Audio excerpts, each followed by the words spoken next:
তোমরা ভিডিওটা দেখো দেখো, একটা রকেট বাবা রকেট ছাড়া আমাকে চাঁদ দেশে পাঠায় দেয়।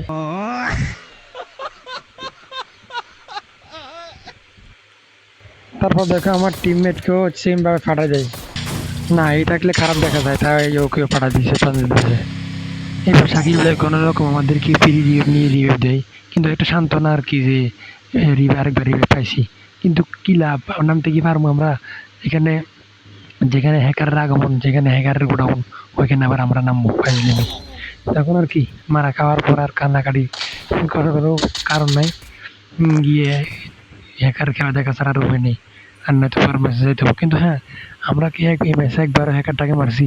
যেহেতু রকেট বাবা হ্যাকার, তাহলে তো তাকে মারাই লাগে। দেখো তোমাদেরকে আমি ভিডিওর ক্লিপটা দেখাবো, ভিডিওর ক্লিপটা দেখলে বুঝবা। Guys, এই জায়গাটা দিয়ে দেখেন, এই জায়গাটা দিয়ে আমার টিমমেটকে মারতে মারতে শেষ। মানে আমার টিমমেটকে মাথা ওটা দিতেছে না ও। দেখেন ফার্স্ট টাইম আমি রিয়েট দিই ওরে, রিয়েট দেওয়ার পরে ও উঠে। দেখেন উঠছে উঠছে, উড়ি কোনো লাভ নেই। দেখেন ওরে আমার মারে দেয়। মানে এই জ্বালাইতে জ্বালাইতে একদম শেষ করে দিছে।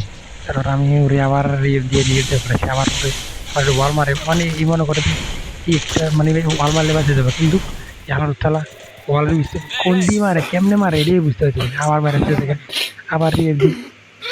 মানে ওটা আমি রিভিউ কোনো লাভ হয় না।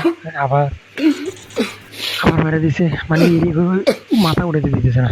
কিন্তু আমার মারতেছে, দেখুন আমি এরিয়া বুঝতেছি না। এই আমার যদি মারতেছে না, তাহলে আমি মার না, আমার না মারার মাসুলটা আমি নিয়ে নিব। তারপর দেখেন